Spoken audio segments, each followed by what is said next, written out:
the owners when they come to Talladega, because these machines are not cheap. Now, one thing I've been told by many of the owners in NASCAR, it's a money project. You're going to spend a lot of money putting into these race cars, especially from an aero perspective, trying to smooth that race car, make it as aero efficient as possible, only to see it be wadded up into nothing later on that race. Right now, qualifying taking place, as you're seeing there on the screen. Drivers out there, and this is a single car qualifying setup. So we're going to watch these guys tonight during qualifying. I see the number 54 machine right now out on the speedway. That's Milt Matisse. We'll keep you up to date here in qualifying, Harold, about where these drivers are finding their starting spots. But in practice, it was Chad Coleman taking advantage of the draft to put that number 38 machine on the top of the leaderboard. But that's drafting. This is qualifying, a whole different ballgame.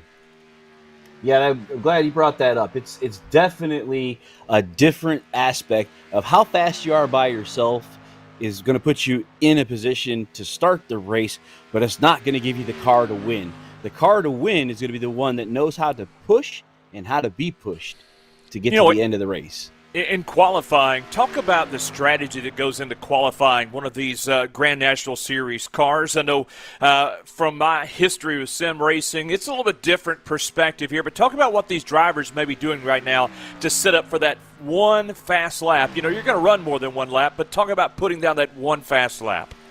Yeah, these guys, what they're going to do is they're going to run the high side of the track to get the most RPMs underneath that engine and get, of course, the most performance out of it. So that second lap is as fast as they possibly can. Because with these restrictor plates, what it does is it restricts the amount of airflow into the engine, and it takes a long time for it to get up to its top RPM, which equates to its top miles per hour.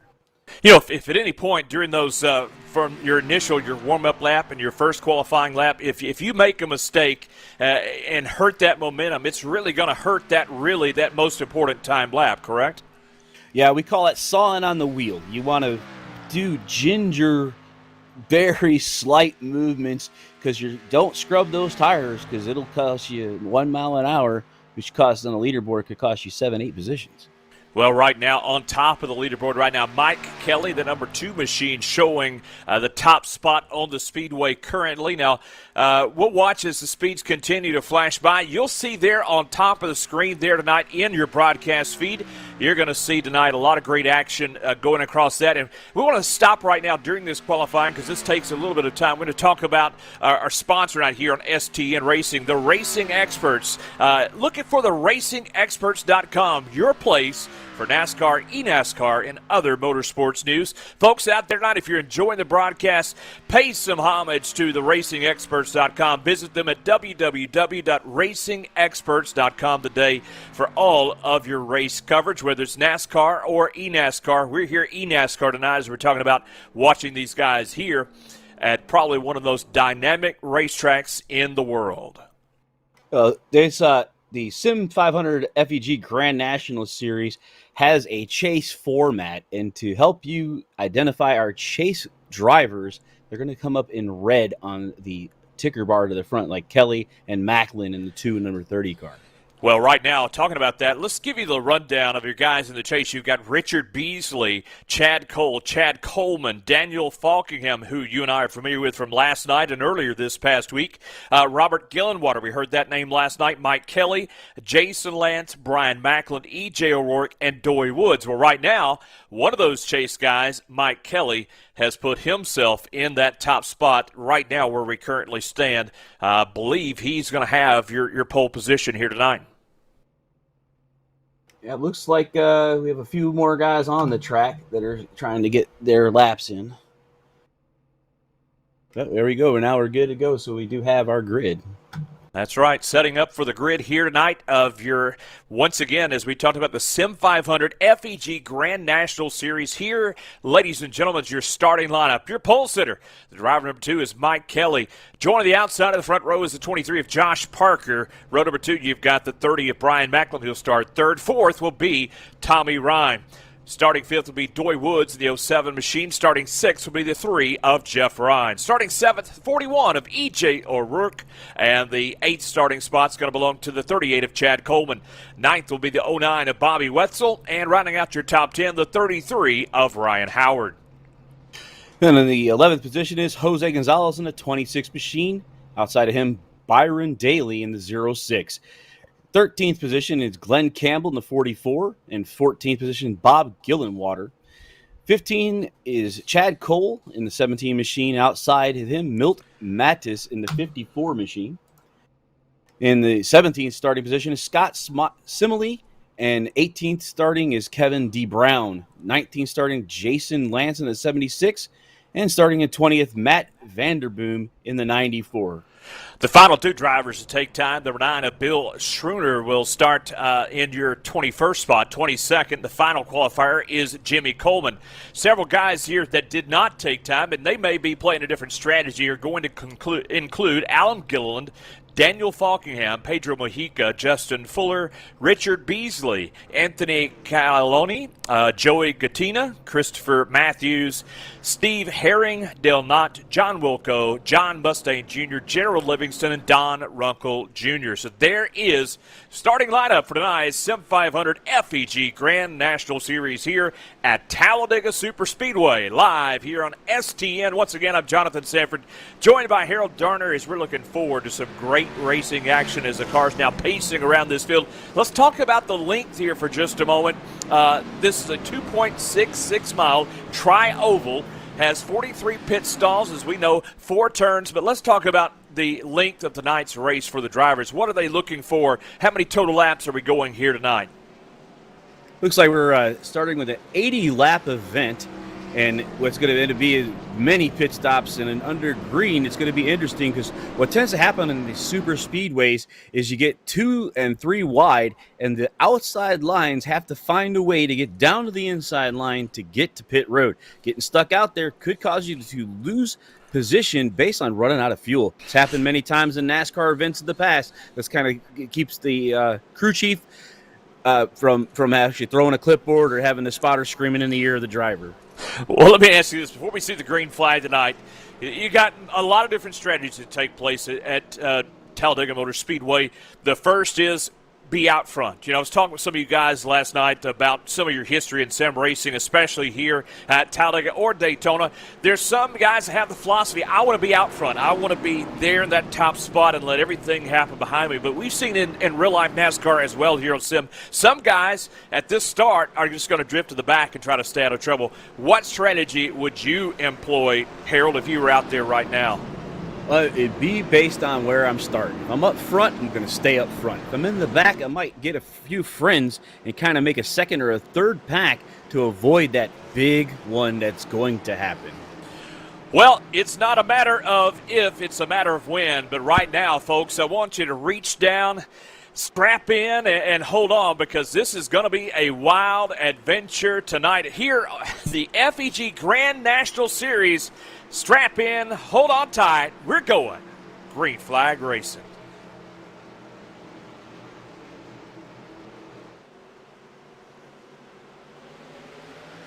And there it is, folks. Green flag is out, and about a pretty even start there between Mike Kelly and that 23 machine on the outside as they begin to come up to song. That's Josh Parker. Josh Parker will pull down the inside, got that spot. I don't know if that was just a slow start by Kelly, or maybe he allowed Parker and decided to pull back in and draft with him. But you got those outside lines tend to move. He just got in front of there and put himself in that position. If I'm the number 2 car, I'm not really bad about that, because the second car can save fuel. That first car is going to be burning the fuel way faster than anyone else on the track. They can lose up to 1.5 laps for being the leader. So it could be a problem being up front the entire time. Well, right now, looking at one car drifting back towards the back of the speedway, maybe employing what we were talking about, that different strategy. You've got those guys right now towards the front that are pressing the issue, just going out full tilt. And then you have some drivers now, as we see, electing to kind of fall back off the pace a little bit and kind of wait and see what happens in front. And you know what? Right here at the early going, if you're up front, I don't blame you for sticking there, especially if you have an opportunity to lead here in this chase format. Yeah, our first set of drivers right now are 2 wide. Looks like 3 wide starting to pull back about 15th position. And then, like you said, that group in the back is kind of waiting patiently, staying in the draft, but far enough back if there's any trouble they can make maneuvers to avoid. Well, right now, watching your drivers, you got 2x2 about 5 rows back, and then you got 3 wide back there for about the 12th, 13th spot as right now still cleaning green as our third line begins to form on the outside with that 06 machine of Byron Daly. Won last night, and look at the load of steam he has on the outside. Now, the high, wide, and handsome is that third line as it comes in. Think about it, is one mistake from them inside lines, and up into the wall they'll go. But right now, they're all playing nice. 3 wide. This track can go up to 4 wide. I wonder if we'll end up seeing that anytime tonight. All right, now that 99 of Tommy Ryan, he's pushing hard there as he is right up behind those cars. Maybe he'll peek down at the inside. No, he'll tuck it back in behind that 06, and they'll drift all the way to the bottom line now, the 93 machine, So you got Byron Daly now showing the lead out in front. Behind him is the 93 of Kevin Brown. They have got themselves up in the top 2, and there is that 99 machine we talked about. He's leading that second group there, right in behind him, as now the 06 of Daly will show the block up high. Now it's 3 wide for your top spot. Well, Byron Daly, when he left with his one dance partner, that NOS Energy machine, but he left the 99 and the 51 and those guys up there, and they're 4 wide all the way across the track with Daly down in the bottom second group. Yeah, those guys doing a great job there through turns 1 and 2, holding that car 4 wide as now the outside line has the momentum. And the 99 machine that time of Tommy Ryan will put his car out in front right now, peaking. But now here comes that inside line back once again, the 93 of Kevin Brown. Reed Gates the lead on the outside. That bottom line now, the 23 of Josh Parker with a push.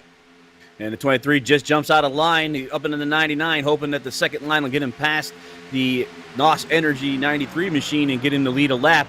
Daly is now the pusher, and 93 is receiving the push.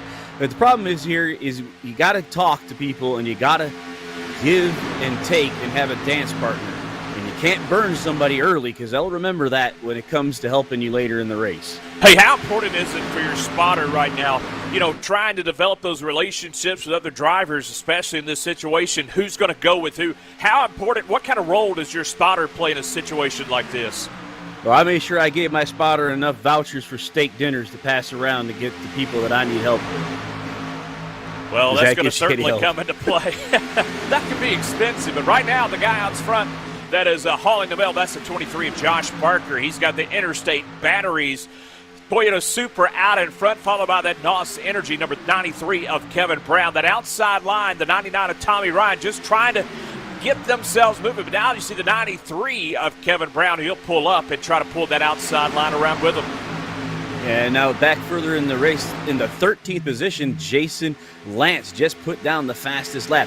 They're being pulled around those racetrack and getting caught up. And like you're seeing these outside lines light up and get way past because they're not having to slow down for the cars that are bogging down in front of them. And that's how these high lines are getting faster than the inside lines. But the problem is if we get past, like I said, you got to have your dance partner. You leave him out high and dry. He's not going to be looking to help you after that. Right now with this chase format, you've got certain guys out there, they've got teammates that are in this chase.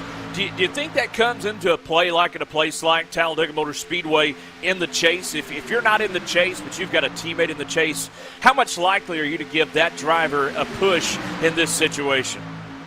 Well, this is a track about survival. And we just see Pedro Mojico put the fastest lap of 50.444 down, and then Galveston just put one in 40, or Livingston just put a 40. All right, I believe that's correct. I'll look at it again. But the issue is, if you got to get to the end. I think we talked about that last night, that to win, you got to be there at the end. And this is Talladega. You got to survive the big one. You got to stay with a clean race car. You got to put yourself in position. And then towards the 10 to go or so, and if I have an opportunity to send one of my chase drivers up to the win, I'm going to help him out. But we got to get there first. Well, right now, just watching that outside lane, you got Adam Gilliland, who's really been doing a great job pushing that 51 of Justin Fuller. 4 cars there. You've got Adam Gilliland, Justin Fuller, also the 26 of Jose Gonzalez and Pedro Mojica. 4 cars occupying that far outside line, just trying to make their move up on the outside, but still it's too wide for your top spot. You've got the 23 of Josh Parker along with the 93 of Kevin Brown. They've been battling Toyota Supra versus Chevy Camaro. Now these cars, they'll line up in the bump draft. Usually will work for the front 2 cars. The big thing you'll hear in the garage in the sim world is don't push the pusher, because that usually causes calamity corner to happen because you turn him because he's not square after hitting the car in front of him. The way the nose of some of these cars really come to play with the rear of some of the race cars, not all the same. And we got Toyotas pushing Chevys and so forth. So at some point there has to be a place you don't push, and that has to be the corner, right? Yeah, as a driver, I didn't want anybody ever pushing me in the corner. But the biggest one is actually the tri-oval, because you get such a good run off of 4 that you want to push that guy to get him past, to get some position.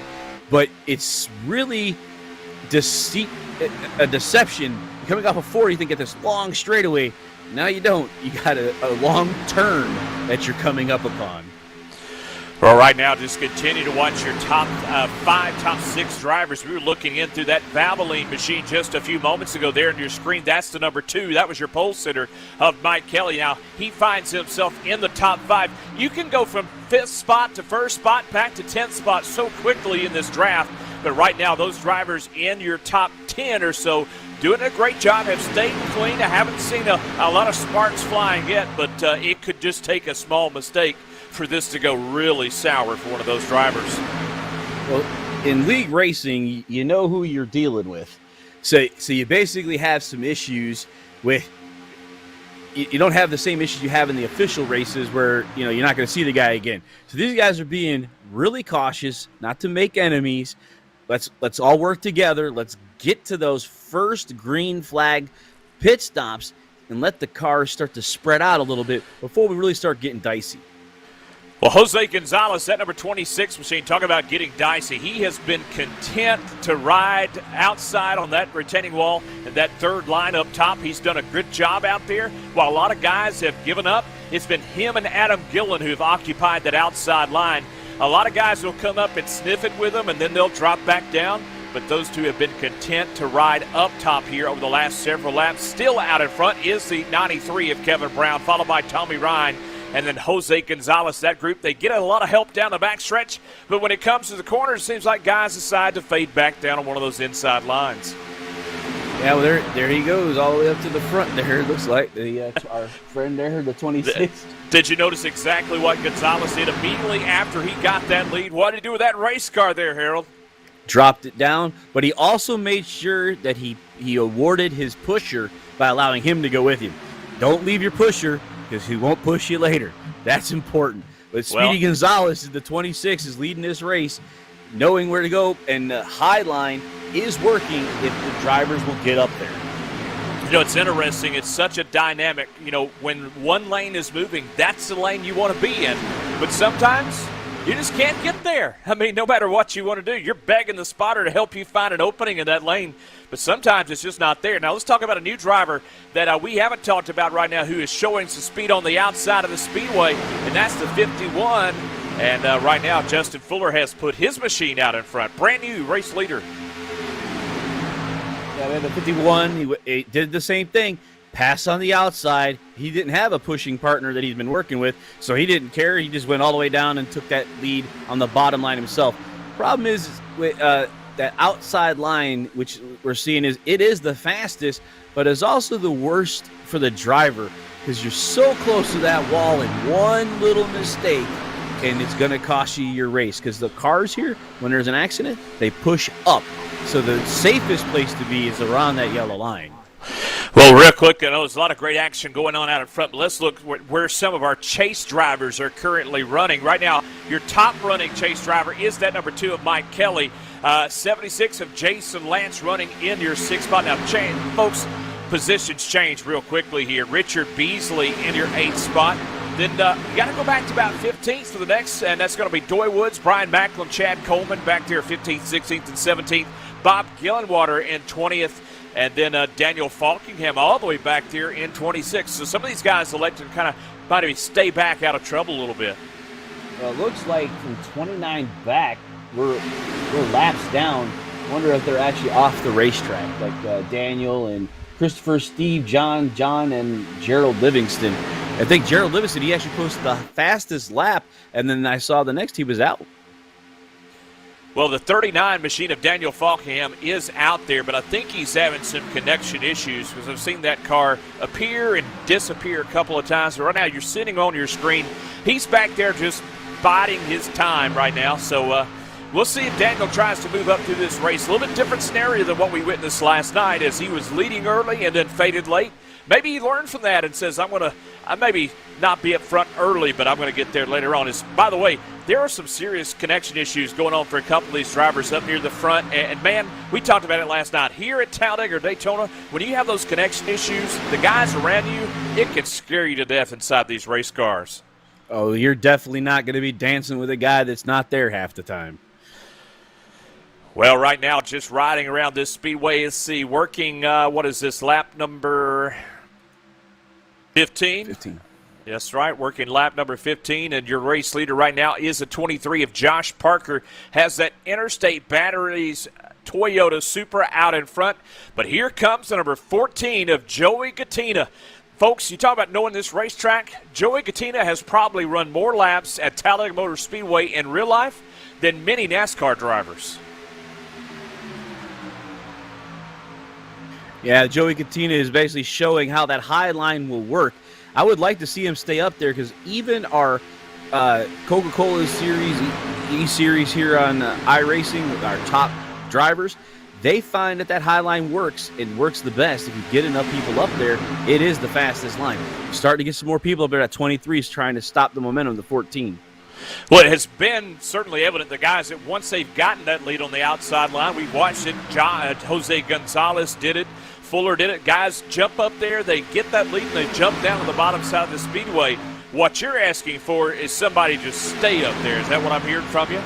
Well, if they stay up there, they're going to shoot. But the problem is there's something in everybody's mind for some reason that the bottom line is the fastest. I think it's the safest, but probably not the fastest, because we're seeing that high line when it's a freight train, she's coming, and they get two cars to go past all the way to the front, so that we know there's more momentum up there. It's just they need enough people, probably 5 race cars at a minimum, that are all nose to tail, and that line will run faster than anywhere else on the track because they don't have to come out of the gas at all.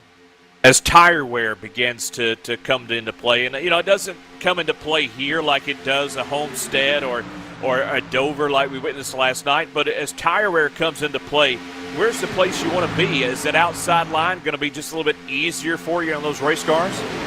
Yeah, the outside line, it allows the driver to put the least amount of inputs in the car. They basically a little bit on the turning into the corners, not having to lift as much, not having to ride the brake, which on the bottom you got to ride your brake to keep the car off the car in front of you. Now, for folks that may not have ever sim raced before, I want you to give them just an idea. What's it like if you're that second or that third car in line and you're tucked in a 2-wide or even a 3-wide draft? How nerve-wracking is it to be that second or third car in line, just kind of, especially if you're in what we call the sucker hole, the middle? Just what does it feel like inside that race car? Well, right here we're on board with a number 3 car, and actually he's on the hood. If we can get a cockpit shot, I can show you, you can't see nothing. You're looking at the bumper of the car in front of you and hoping he's showing you the way, because there's no way to see through the cars in front of you. Talking about trying to control the momentum, if you're that leader, how can you potentially control momentum from a leader's standpoint in the draft? The leader's job is to keep the car stable enough for the pusher behind him to lock in and stay directly behind him.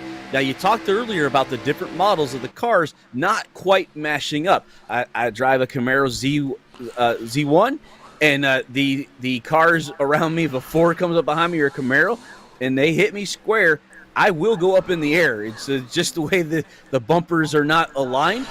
And I would rather him just tuck right underneath me to where we become aerodynamically one car. Now, a few years ago, we saw the tandem drafting partners. They would lock up. Now, that's not the current model that we're seeing in NASCAR or the Grand National Series here tonight. We're seeing this pack racing where you get 2 or 3 or 4 or 5 cars there running nose to tail and dividing that wind resistance, the drafting effect. So right now, just minding your business right now. We're early. Don't do anything foolish at this point, and certainly have good communication with your spotter about where your guys are at. And let's talk about real quickly, when you listen to the spotters, man, the information that they give you, how important is that information to tell you where cars are at different points in time?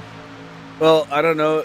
Most of the people who sim race or haven't done any racing at all don't realize that these drivers in the real car can't not turn their head but a few degrees based on the Hans device, and they have a mirror on the A-frame for their left side where they are completely blind to the right side. They're looking at their spotters to tell them when they're cleared.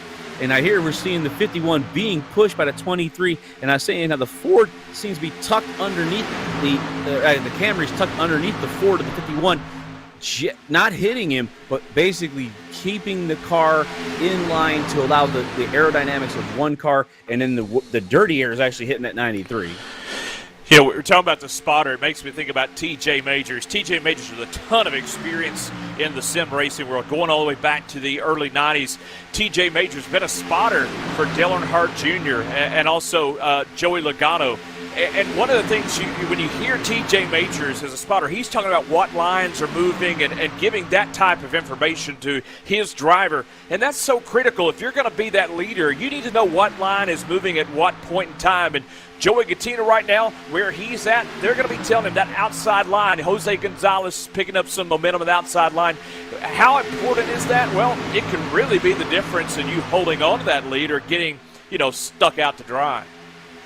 Yeah, the 14 and Katina is doing a good job of blocking, but now that Ryan is side by side with him, he's going to have to stay down on that bottom line, and that's going to allow Gonzalez to basically cause his 3-wide, and you'll start seeing that 84 and that 26 are probably going to come right back to the front, and there he goes, the 26 down to the midline.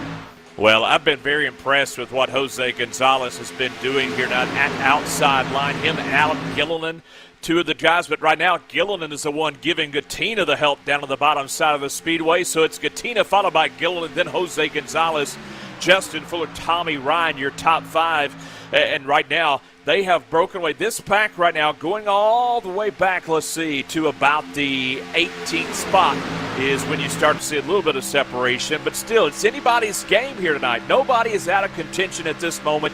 And it looks like a great opportunity for somebody in this chase to put themselves ahead of the game. Right, we should be starting to see drivers try to get down to the bottom line to prepare for their green flag pit stops for fuel. And I would say here, outside tires, right sides only, and some fuel. So that should be coming here. Let's see, we're working lap number 24, so that's going to be coming what, and how many more laps? Well, being reported to that they can go 32 laps on a tank of gas. Hey, I'm just used to being with lower fuel in some of the leagues I run. They try to make something an 80 lap here be a two stop race, but it looks like 32. So there'll still be 2 stops. It'll just be like maybe we will get some people early if it's got to be 2 stops to 80. They could be coming a little bit earlier. Well, we'll continue to watch that, and as soon as cars begin to duck down pit road here on STN, we'll provide you a lot of updates. We'll watch some of those drivers and teammates. That could really be a nice blessing because you don't want to be a lone car down pit road here at Talladega. How could that really ruin your night here, Harold? Oh yeah, you don't want to misplace the pit stop. The thing that the drivers are probably doing right now is starting to figure out who I'm going to pit with. Because you also got to make sure that the person who's in front of you on pit lane has the ability to get to his pit stall without affecting the way you get into yours. And like say, if you're ahead of the guy and he's in front, he has a closer pit stall. So he drew the longer line. Say he was 15th position and you were 10th starting the race, and you're behind him. he's going to make that cut. And when he does, you ever make sure that you're lined up to the fact that he doesn't stop you from getting to your pit stall or hit you. Boy, daring move there at the time. About 23 of Josh Parker went to the top lane all the way to the bottom. Brought with him the 06 of Byron Daly. Those two guys now have your top two spots. They'll relegate Joey Gattina and Adam Gilliland back to third and fourth respectively. So big-time moves going on this racetrack, as right now it's Parker and Daly battling for your top spot. Once again, Adam Gilliland seems to be one of the best guys here tonight to have tucked in behind you. He's done a great job with Gonzalez, did so with Gattina, and now he pushes the 06 Byron Daly back out in front. These guys are going to start, I believe, to maybe get more single file here if what we're saying about pit stops are going to come into play soon, because you definitely put yourself in a tough spot here 2x2 when pit stops are coming. Well, it looks like the 81 now, Gilliland's out on that outside line, so he's starting to see what fresh air would do. That's another thing we haven't talked about. If you're tucked in behind too long, it will raise the temperature of your water temp and oil temperatures and could cause your engine to fail. So you will see the cars go 2, 3, and then try to back out or get some air to the radiators of these cars to cool them off, and so they won't be able to stay tucked up for forever. They have to break out from time to time. Well, don't forget, folks, this is a fixed setup race, so I'm sure these cars are tuned to a point where maybe overheating shouldn't be that big of an issue, but you're exactly right.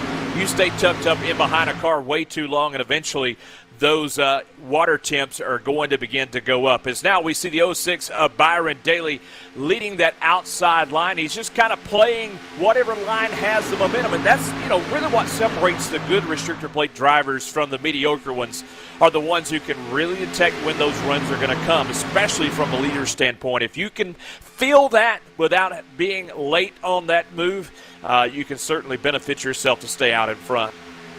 Yeah, the 93 car is all by itself. Oh, there's contact with the 3 and the 93.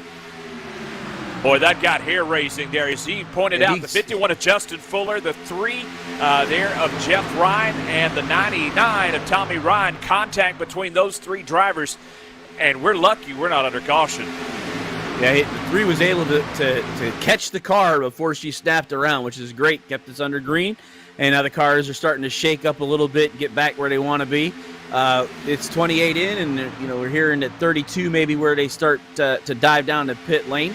I was thinking we might see a few back markers or a team group come down before that and maybe divide this race into thirds, but it looks like they're all concerned that once they go down, it'll be a caution flag is what I'm thinking that's in their head.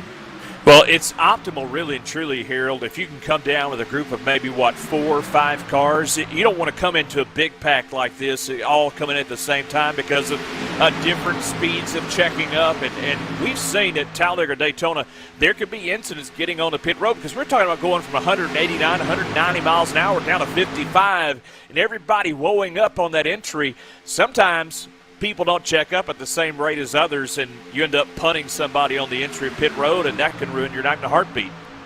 Oh, yeah, getting onto pit road is going to be scary, and like I said, I try to go with 4 or 5 cars down there, and the big thing is you got to trust that those guys are going to have pit times around yours so you all can go back out together, because you go in together and come out by yourself, and you're in trouble. Well, you mentioned earlier some drivers, probably everybody here is going to elect to take, in this situation, 2 tires. But it'd be real unfortunate if you're a driver and you took 4 while everybody else took 2, you could find yourself without a drafting partner. Yeah, I said that's something that we're talking about. I know as a driver, I'm trying to communicate with 2 or 3 other guys as my number's the 01, so hey, the 01's pitting in 2 laps. I'm taking 2 tires, and I'm going to go shoot the low line. Who's coming with me? Well, right now, Jose Gonzalez, that number 26 Camaro, is fighting on the outside with Adam Gillen. Gillen had been the pusher in that Toyota Supra for most of this night, but right now his machine is showing the top spot over Jose Gonzalez, Byron Daly, Justin Fuller, Tommy Ryan, Josh Parker, Galatoni, I'll have to work on that pronunciation. Jeff Ryan, Kevin Brown, and Bobby Wetzel. That's your top 10 at the moment. Yeah, this pack here, the front runners here, it's like almost every one of these guys, except for maybe the 09 and the 3 and the 84, have actually found themselves in clean air up front. So I think they're all testing to see what kind of machine they have to push and to be pushed. 7, 8 drivers right now. You've got Richard Beasley, Macklin Woods, Kelly Coleman, Gillenwater, O'Rourke, and Falkingham. Guess what? You know what? They're staying in the back. And I imagine those guys are going to try to pit together, stay out of trouble. But there's one thing they all have in common. They're all in the chase.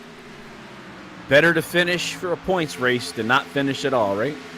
Well, right now, if you look, the top running chase competitor right now is that number 76 machine. If we go on board the 76 of Jason Lance, he's running in 12th right now. And you know what? If something happened to that number 76 of Jason Lance, that could really hurt his playoff chances. As we see, he's in a pack of cars right now where anything could happen. Look at the rear deck of the 17, also a chaser. It looks like he's got a little bit of damage. That is the 17 of Chad Cole as we're on board that pink machine there. The number 17 of Chad Cole, he's currently running in your 11th spot. Back out in front, it's still Adam Gilliland showing the way, but it's too wide, 2 by 2 there for the top 4 spots. And you've got the 26 of Jose Gonzalez, who's pretty much been content to do the same thing throughout this early run tonight, and that is use the high side to make his moves on the outside, and then once he gets the lead, he kind of settles in on one of the lower lines. But right now, they are too wide for the top spot between Gillen and Gonzalez. If we can get the in-car gyro from the 94, you could see the banking. We also could see the damage on that 17 machine. And then basically you could see how much this banking really works in. And then you can see that little Toyota there and a little bit of damage there. You can definitely see as they take it to the banking how the cars oscillate and start to shake around. And a lot to handle when you're going through these turns in these tight conditions. Gonzalez just continues to play the game of which line is moving. And he'll put that number 26 wherever he needs to set it in order to hold on to that top spot. Right now, he's in that middle line with Adam Gillen, the top line on the outside of the speedway, beginning to fade just a little bit. Only 3 cars out there. But right now, it's a battle between Adam Gillen, Jose Gonzalez, and Josh Parker for your top spot. Well, I'm beginning to wonder if these guys are gambling that they can go 40 laps on a tank of fuel. Well, if you look at it right now, ladies and gentlemen, we're sitting here with running lap 35. So they know something I don't know, and that's how much further they can stretch it. Larry McReynolds, if we had old Larry right now, he could tell us for sure what these guys are going to look for.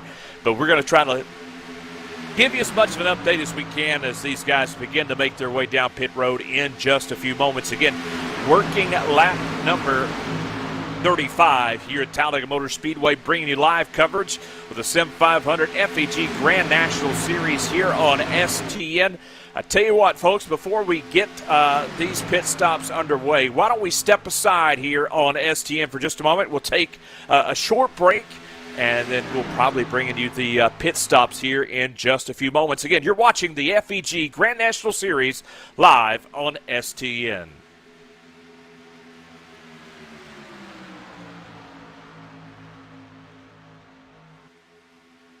All right, we're going to keep you here on the action here, guys. The 81 and the 84 and the 23 on the outside, the 84 and the 99, followed by the 3 there.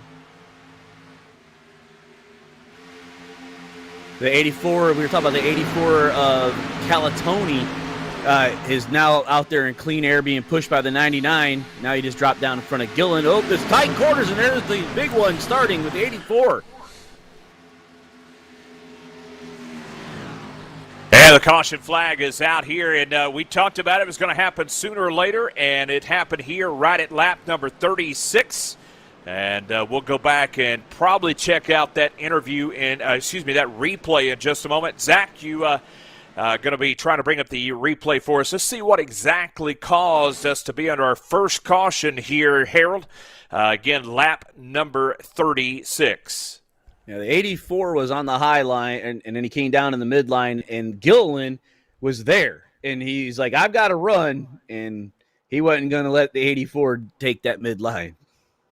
Well, and it was on behind them there. A lot of guys trying to make evasive action, but you're right. It started right there in that area with Adam Gillen. Honestly, for Gillen's perspective, there was nothing he could do in that situation. He didn't make the mistake, I don't believe, in that situation. So looking at his race car right now, not a lot of damage on that race car. So hopefully he'll be able to continue on and keep his night going well.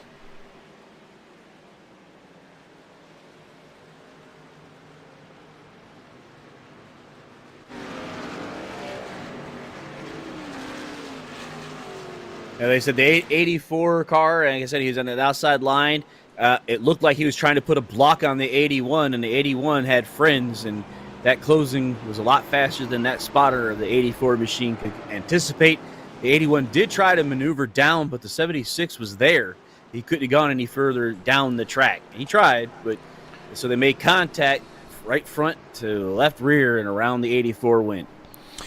Well, we talked about green flag pit stops, but that's all for naught, as now your race leaders coming down pit road, 55 miles an hour down this pit road area. Josh Parker going to lead them down to the attention of their crews. What do you think? 4 tires and fuel the way to go here? Or will somebody gamble and take 2? Oh, people are going to gamble and take 2, but I think the leaders are going to go 4, Packer full of fuel, because they're going to try to take this all the way to the end. Well, right now we're watching the 23 machine of Josh Parker come into his pit stall. Good stop into the stall. Looks like looking to see if they're going to put 4 or 2 on this race machine. Looks like they're going ahead and putting the 4 tires on this race machine. Couldn't tell there for sure, but either way, he's out first. And the 84 has received an end of the longest line penalty for the contact that they have ruled at race control that he created, which caused our first caution of the night.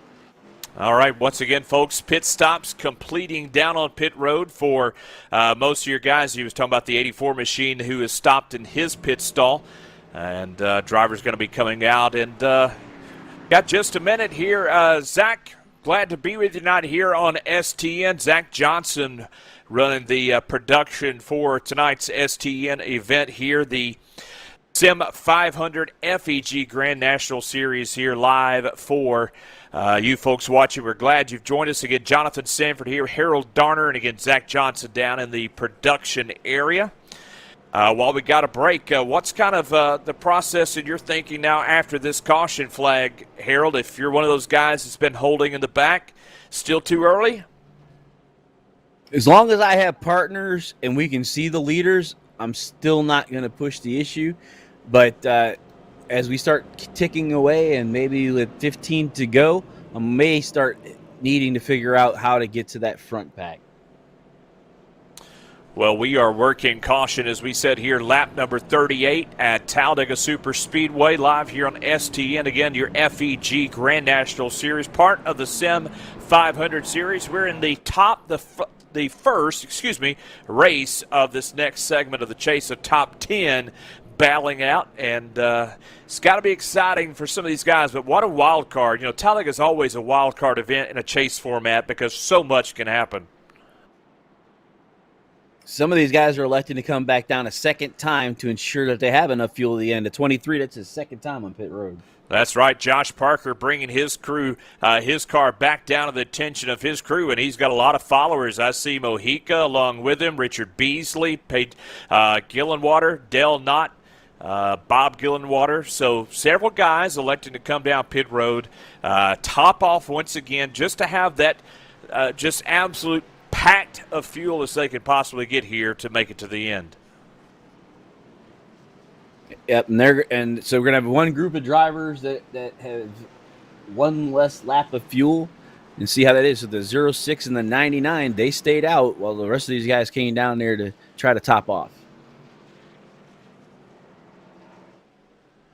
Matter of fact, I'm showing that Byron Daly did not come down, that he's showing me on stint of 39 laps.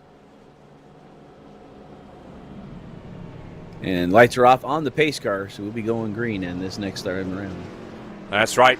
Green flag will be displayed the next time by. Pace car will duck down pit road, but right now, looking at lap number 39. So let's see. When we look at this situation, again, we've had several lead changes. I know that Byron Daly has led. We've talked about Jose Gonzalez, Adam Gilliland, Josh Parker.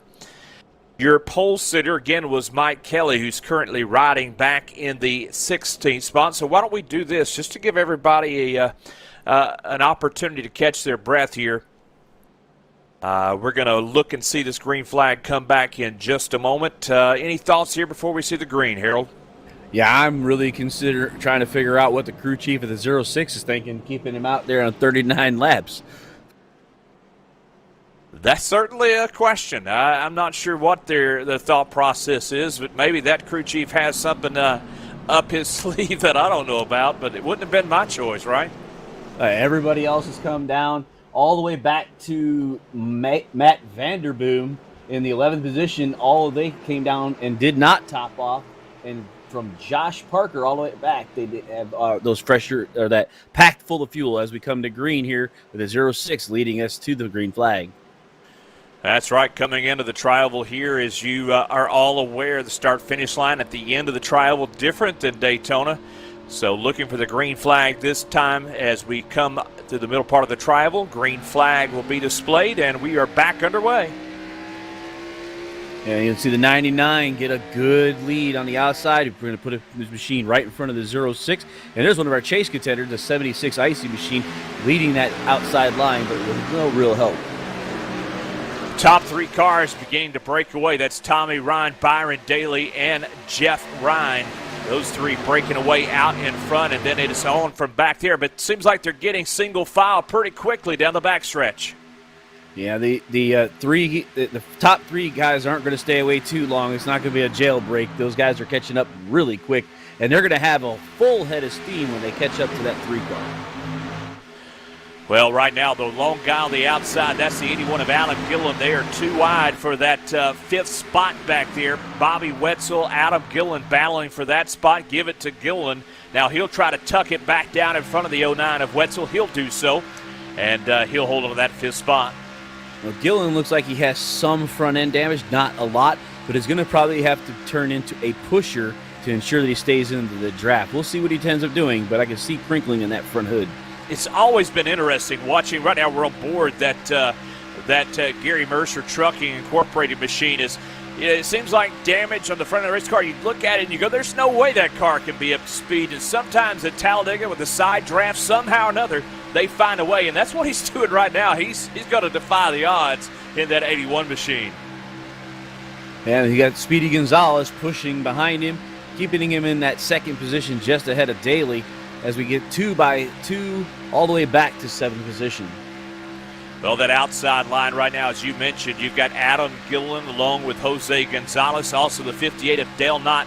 Now, Dale Knott, that is the highest we've seen Dale Knott in a while. He's up there riding currently in your 5th spot as they are too wide, 3 rows deep here in your top 6. We go back to the 9th position of Josh Parker. He's the first one with that packed fuel. And then Byron Daly's now on 42 laps. I'm just trying to figure out, did he grab an extra portable fuel tank?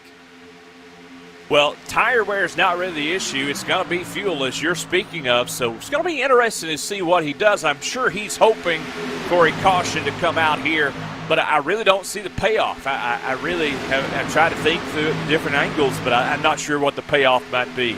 Yeah, he just told everybody he's boxing this lap. So it's interesting what was going on that he didn't go down during the yellow flag like everybody else did. Maybe he just knew there was not enough fuel to the end and knew that he would have to come down again anyway.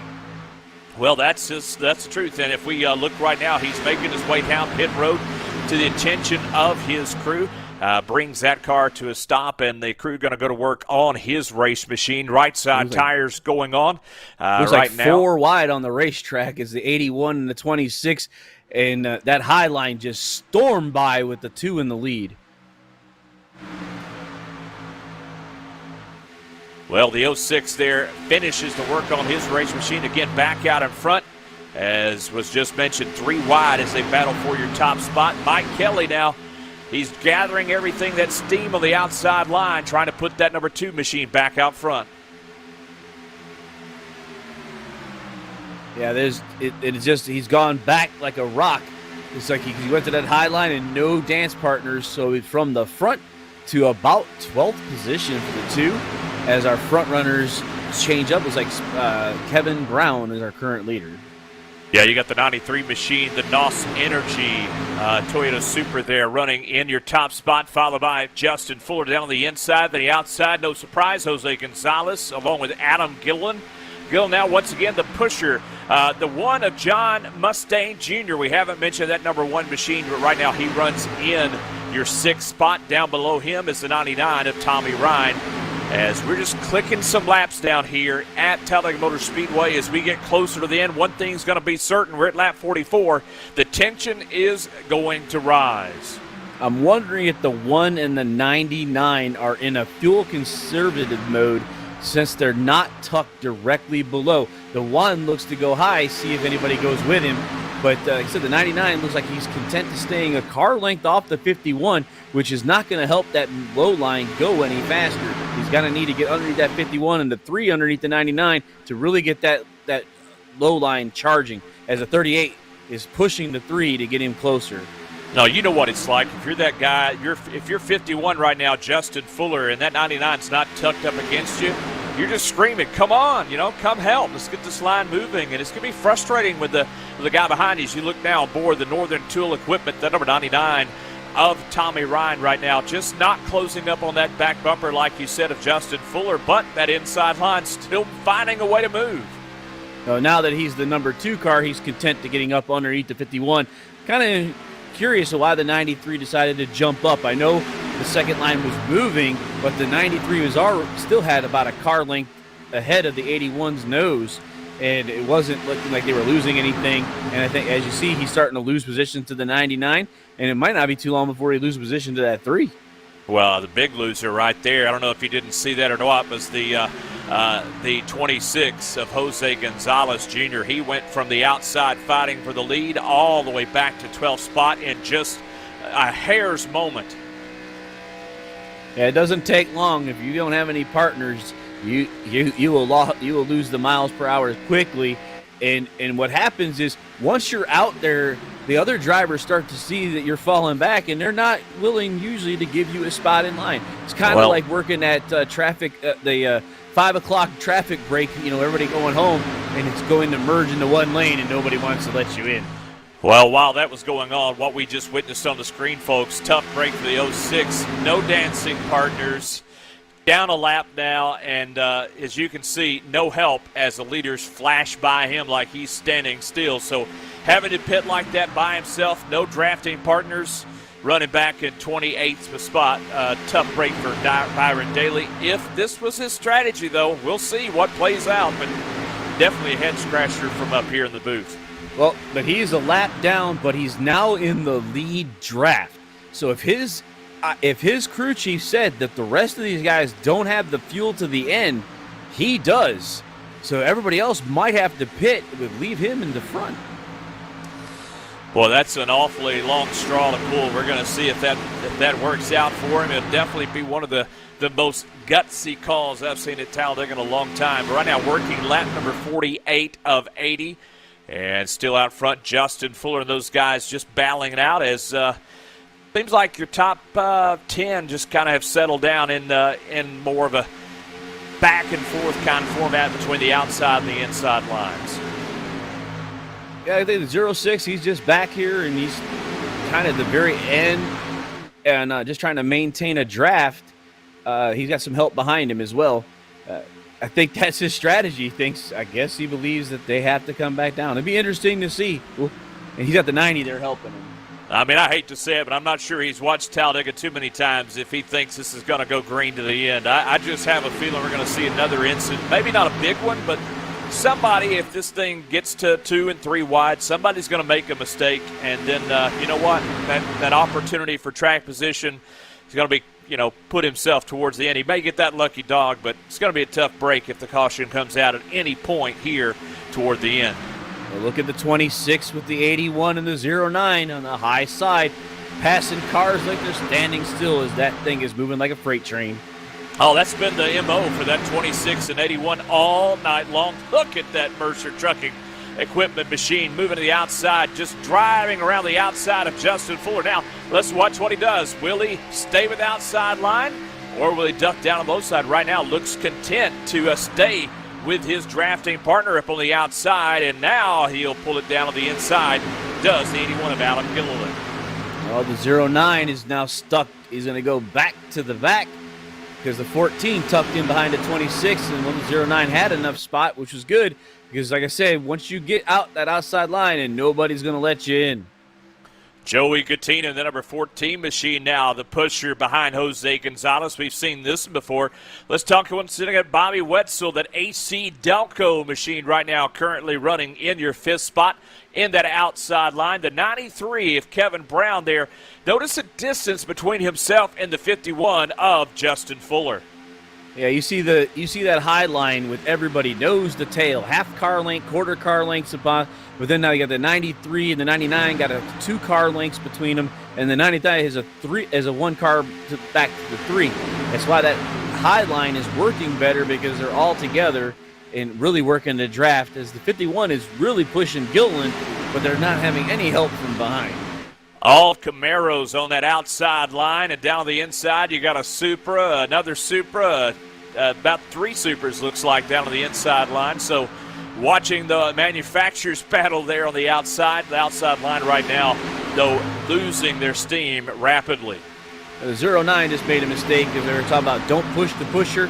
He got up into the 14. 14 was somewhat sideways, gathered it back up, but now we have a break on that top line, slowing him down.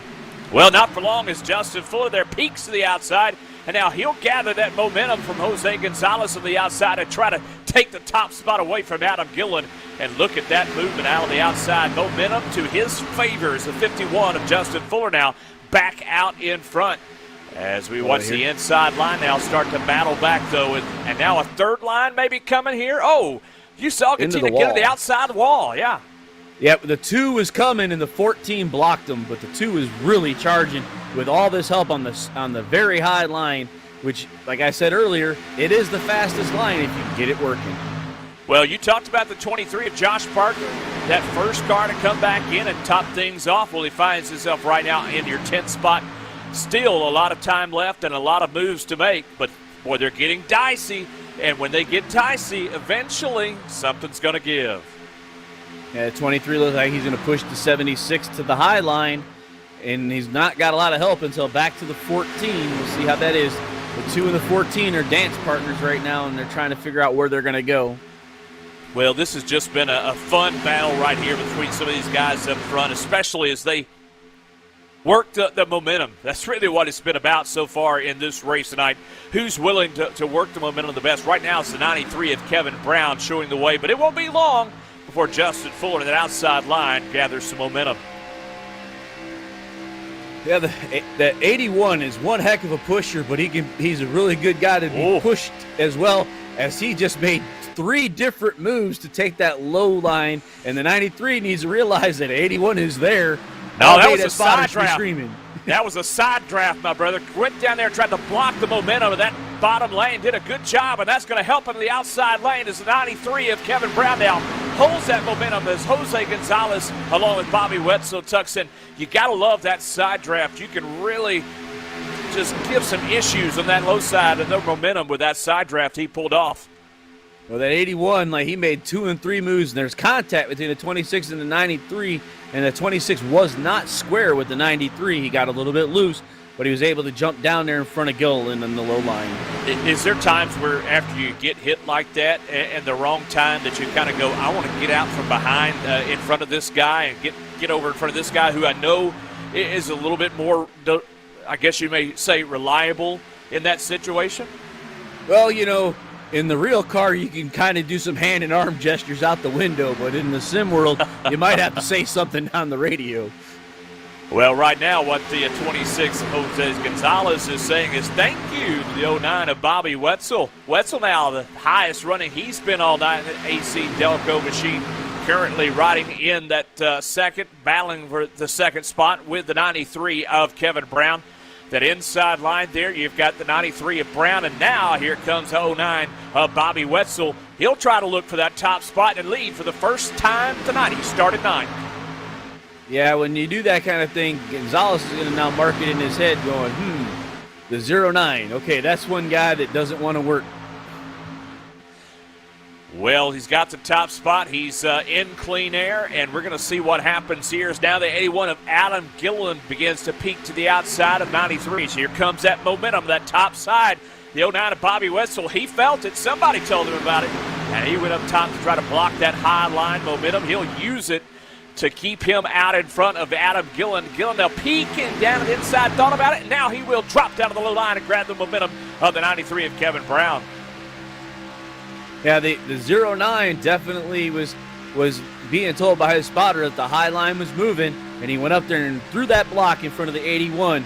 The 81 was like, as soon as I get past you, bud, I'm dropping down. So and that's what he did. Well, they are side by side for your top spot. That's a 23 of Josh Parker now stuck up on the outside. He'll quickly try to squeeze in front of the 12 there and will do so. So he's still holding on right there in that 23 machine in the 6th spot. And he's right in front of the 12 of Scott Simley. Scott Simley, Echo Park Camaro. We hadn't talked about him here tonight, but he's currently running in your top 8.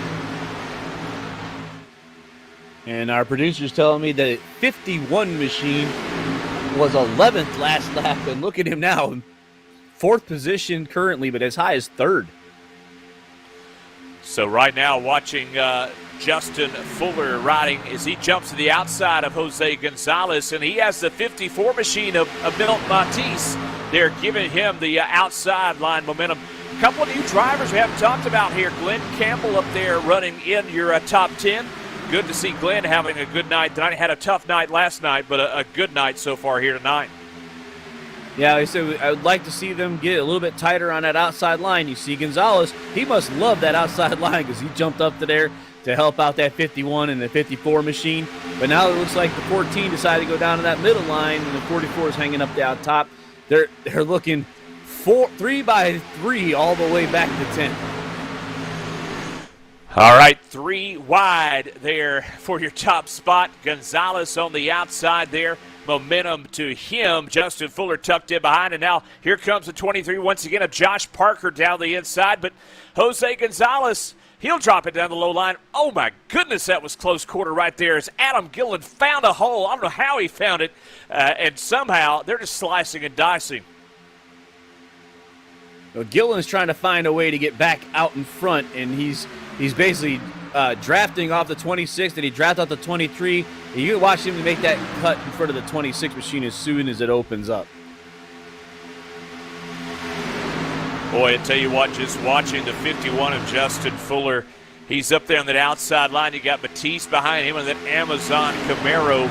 But the low line is right now the place to be, and that's where you'll find the 23 of Josh Parker and Adam Gilliland.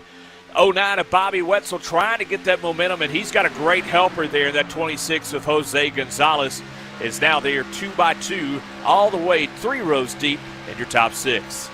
Well, that midline is definitely starting to shape up as Wetzel drops back to the super high line, as we call it, back to the 51 and the 54. I don't know, you're going backwards, and the 51 is like, we're not playing with you, buddy. We'll let you go all the way to the back. In the 4th line, as the 09 looks like he's got an anchor attached to that thing. Shuffled out of line was that machine is right now Adam Gilliland. You know, you talked about the damage on the front end of that race machine. It's hard to tell from our vantage point right now if it's hurting him that much, but he has shown the ability to still lead. But whatever line he's in, could it possibly be a detriment to their line if he's leading that line? I don't know. He seems to find a way to get around everybody, so I give credit to that driver with some of that aero damage on that front hood, and he's able to make it getting pushed from behind. So I don't know that I give it credit to that pit crew to put the tape in the right spots and beat the right things to give him enough aero to run as well as he is today. Well, right now doing a great job there. Currently battling for your top spot with Josh Parker as they're side by side through the triangle coming down the start-finish line here as we have 21 laps to go here in our Sim500 FEG Grand National Series. And, man, I'm going to tell you what, 20 laps ago, things are about to really pick up. Well, I said I'm concerned about the 23. He went and got that extra lap of fuel, but now he's burning it up by being in the front. Well, I'm sure his crew chief's talking to him right now about what he needs to do. We're going to see, though, because you talked about that 06, Byron Daly, and he's running back in 29th right now, 1 lap down, and just kind of biding his time. If what he did is the correct decision, man, you're going to see it pay off here in the next 20 laps.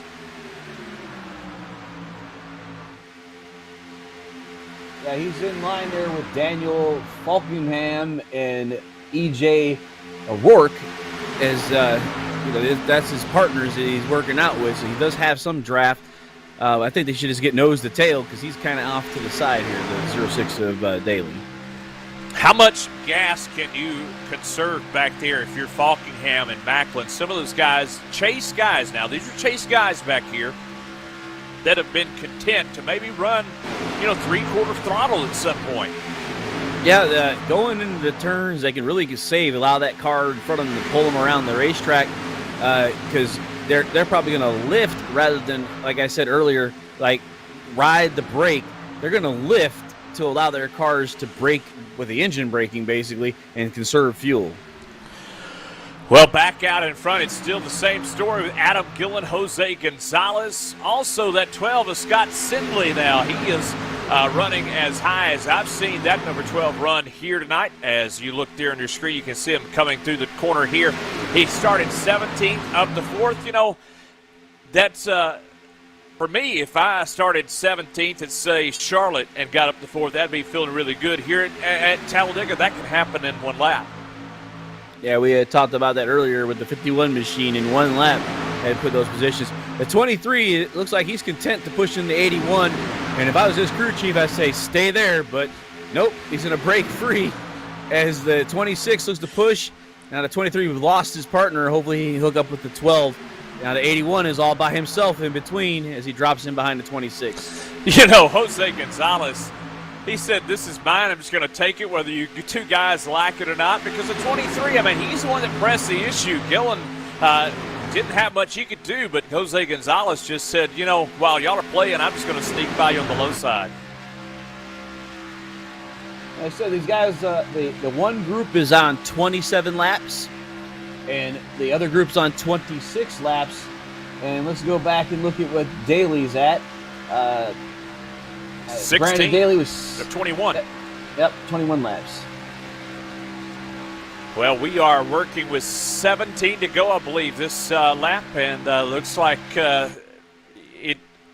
times I thought we were going to get that caution flag because things were getting really dicey, and then they've settled down a little bit. But it's still Talladega, and anything can happen.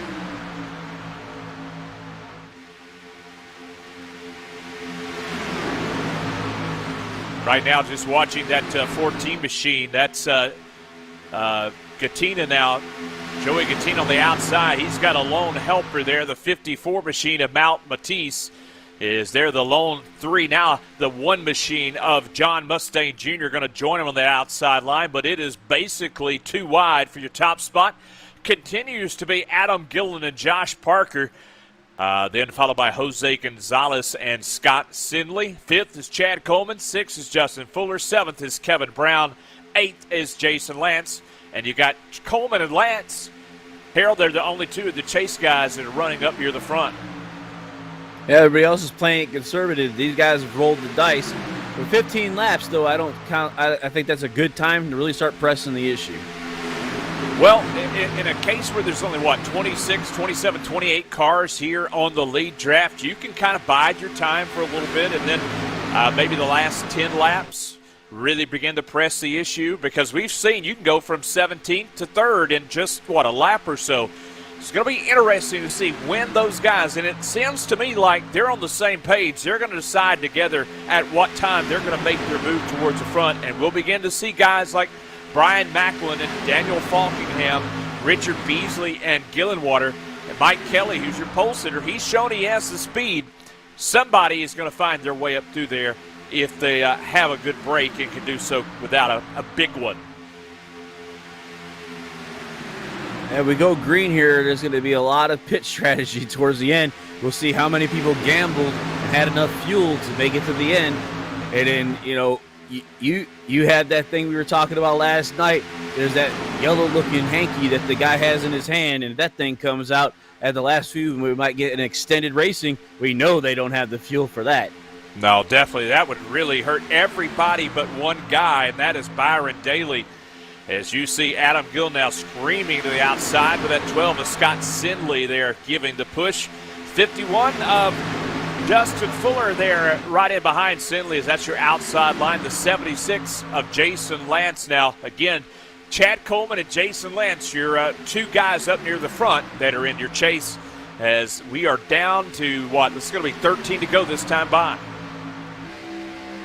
13 to go, and I've been told that this league has one green-white checker. So if that does happen, they'll only get one chance to reset to finish in overtime.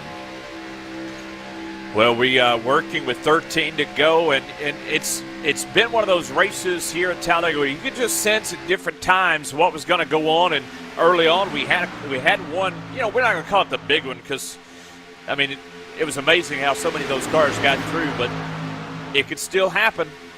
And if you're one of those guys in the back, you know, I've seen it happen here at Talladega where some of these guys will hold on and run in the back and then try to make that march to the front only to still get caught up on the big one, and that can be a frustrating day. Yeah, when you think you've made the plan to avoid and then you end up getting caught in it or being the one that starts it, that's definitely very frustrating.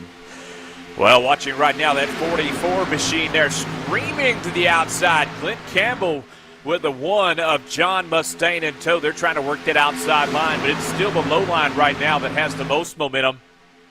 Gonzalez behind Josh Parker is coming by this next time by, going to have 11 laps. Oh, it's we got contact two with the cars one in the in the back 44. wall.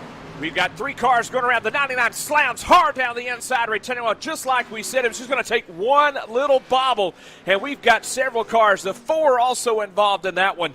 Bob Gillenwater, one of your Chase competitors, wrapped up in this one. So, man, Chase, you got also number 2 of Mike Kelly involved. Just looking and seeing if any other of our Chase competitors are involved, but that's what's going to change the complexion of this one right here, right now, Harold. Yeah, if we could back it up for the 1 and the 44 is where I believe that started. We can get that up on camera here, and we can talk about it as it happened. But yeah, it's all it took was one small mistake, and they were too close to make avoidance. And man, cars are everywhere, and owners are all upset at the amount of damage that they have to pay for. Well, let's bring up the STN replay. Working on that right now. We're going to show you now as they're coming down the backstretch here. And why don't you call it there? You saw it. 44 got tapped and turned in the wall, and then it was on like Donkey Kong behind him with the one of Mustaine Jr. Yeah, I think the one actually did a bump draft of the 44 that the 44 wasn't ready for, or the 44 did not have a straight wheel. And that's what happened. He got into the wall. The one hit him again. He got into the wall. He turned off the wall right into the traffic, and there started the calamity. It's one of those cases. It really was one of those cases where, you know, his left front making a little bit of contact with that right rear, the 44 there. That really is all it takes. As you see, he was right there, just kind of pivoting right there on that right rear, and that's all it took.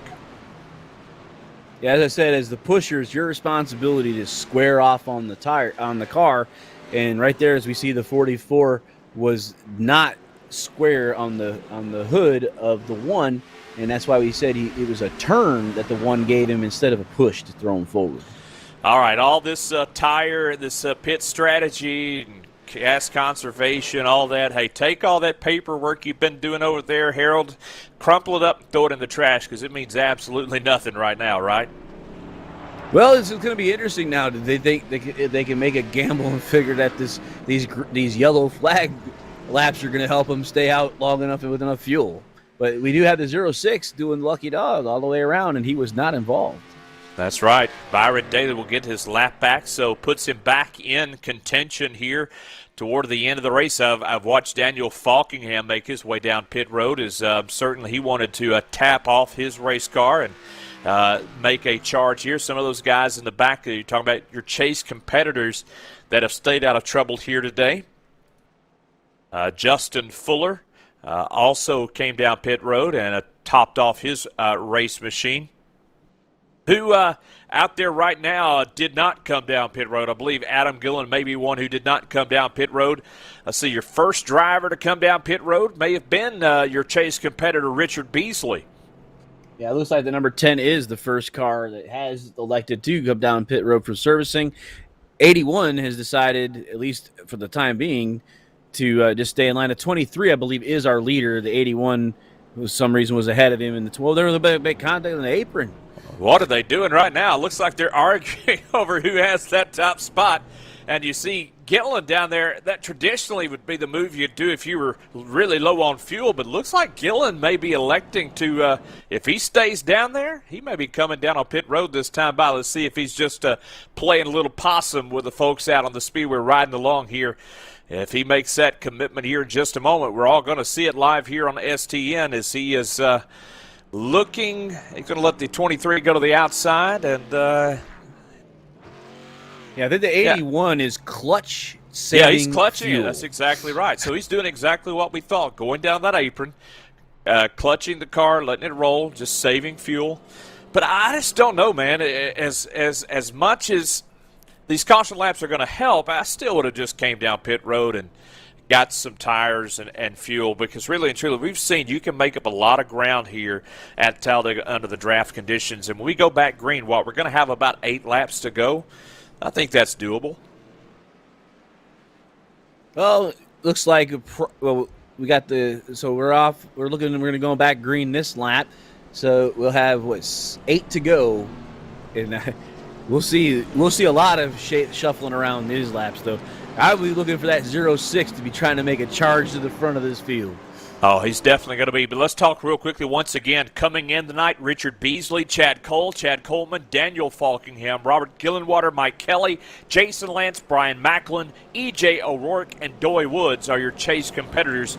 The top 10 cars that have moved on here in the chase coming in to tonight's race, the Sim500 FEG Grand National Series. Now, out of those guys, the 5th spot right now, the top running chase competitor is Chad Coleman. Did not come down pit road. It's been 35 laps since the last time he was down on pit road. Chad Cole as well, a chase competitor. Just looking here, Doy Woods also, and Brian Macklin. Macklin stayed out, which surprises me when a lot of the other guys that he was running with towards the back of the field did not elect to stay out. Well, as we're seeing in the front here, the 23 has the 26, and we've seen our Speedy Gonzalez, which amazingly he has this car with the old cartoon. Underlay, Riva, right? Hurry up, let's go. Well, that may be your theme for the remainder of this race, because somebody's going to be begging their line to just let's go. Let's make some moves here. I don't think we're going to see some of the typical Talladega and Daytona moments of waiting until the last lap here. I think what we're going to see these last 8 laps are guys just really going for everything. There's been a lot of give. Brothers, it's about to be all take around this 2.66-mile trial known as the Talladega Super Speedway. From 1969 to right here, it's been a great run, and we're about to see some more green flag action, so strap in and hold on tight. It's time for more STN coverage of green flag racing. 38 was tucked up underneath the 26, gave him a little shove to get him up there to the 23 before the green flag even came out. Well, green flag is out, and they are 2 wide for the top spot. Gonzalez, though, going to give a nice shove to the 23 of Josh Parker. But that outside line should. Oh, no! The 12 and the 38. The 93 of Kevin Brown's going to spin the 12, and it's all behind him. One car flipping down the back stretch over and over. That's the 12 machine of Scott Simley. Simley still rolling down the back stretch as you're seeing live on your coverage, and the caution flag is out. Yeah, the 12 and the 38 tangled up there from the inside line and the middle line, and amazingly, it did not take out anybody but those two. Well, if we're going to bring up the STN replay now and watch this thing up off the corner, it started with a 93 who, once again, we talked about it. If you're not square and you push, you're going to cause an issue. Well, that Echo Park number 12 Assembly paid the price big time. Watch this as here on the replay. You'll see the 93 here come up and make that touch there on the left rear and turn him down inside the 38. Boy, I've seen that look. That's an awful, awful hit into that outside retaining wall. And look at the 12 there, getting collected by more cars down the backstretch. Falkingham all the way down low, trying to avoid the flipping number 12 of Scott Simley. By the time he came to a stop, man, what a tough night for that Echo Park machine. We can see it again. The 12 was launched by a car that was behind him, and that was the other car that was actually caught up in this. So we see the 93 make that contact with the 12, turn into 38, cause the 12 to get airborne, and he gets clipped by the white car. The white and red car is going by too fast for me to get the number on. The two biggest losers in this deal is going to be Chad Coleman. First of all, that 38, as you saw, got turned up hard in the outside retaining wall. Chad Coleman right now shown back in your 27th spot. As we look once again at what is going on the speed with some of the guys on further back, watching them make their way through the carnage as you're riding on board right now. And, man, if you got through that one and as a chase competitor, your heart is beating a little bit faster. But for Jason Lance, Chad Coleman, and Bob Gillenwater, tough breaks for those drivers. Oh, yeah, definitely tough break. You don't want to be involved in something this late. And it's like going to be probably 3 laps left. So almost the green-white checker to the finish of this thing. And, you know, it's going to definitely help out some of these other drivers. I wonder can we go back and see what happened to our buddy Daly, see where he's at? Well, one thing to think about real quickly before we do that, what about fuel right now? What's going on with Adam Gillen? He is off the pace right now. I'm not sure what's going on with that race car. Now, he's still coasting, so I guess fuel must still be a major concern for some of these guys, especially if we get a green-white checker. Yeah, it looks like Byron showing in the 19th position. Back there with the 14 is right in front of him, 2 positions in front of him. So he's not out of this. He can be up there and be talking about victory lane after that, what we thought was a catastrophic call by the crew chief to hold him out there. Well, you know what? He can make the best of it and try to put himself back in position here for a good finish here tonight.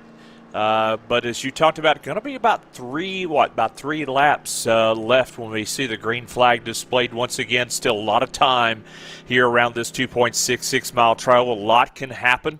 So we're going to witness, see what guys like Josh Parker, Gonzalez, Gillen, Brown, and the top guy in your chase right now in terms of where the points are at the very moment, Chad Cole. He's got as well Brian Macklin and Doy Woods and Richard Beasley all in your top 10. So still 3 or 4 chase drivers there that have a great opportunity to come out of this one ahead of some of those guys who've had trouble. Like we mentioned, Chad Coleman, of course, the one with the worst wear tonight as his race is over, looks to be here, at least at the moment in terms of contending for a top 20 finish. Yeah, it's just definitely it's Talladega, super speedways that you can go from hero to zero and zero to hero. It's just the flip of a coin and the drop of a hat. You know, your race goes up, your race goes down. And some of these drivers, they love the roller coasters. Some of the other drivers, like, we'd rather just not even come here. Yeah, it's always been interesting to me here how some drivers thrive under these race conditions. You know, we've seen guys like, in real life, we used to witness Jeff Gordon, Dale Earnhardt Jr., Michael Waltrip's another great example, guys that just found a way to make the draft work in their favor. And then some drivers just don't seem to have that. You know, Joey Logano's been one in real life for the last few years that surprised me in how well he's done in restrictor plate races. But I think sometimes the greatest thing you can do is go to school. Oh, yeah, you mentioned the DEI drivers of old. It's like they were taught something by the master himself. You know, the big senior, you know, he knew how to maneuver through traffic and always found his way up front, you know.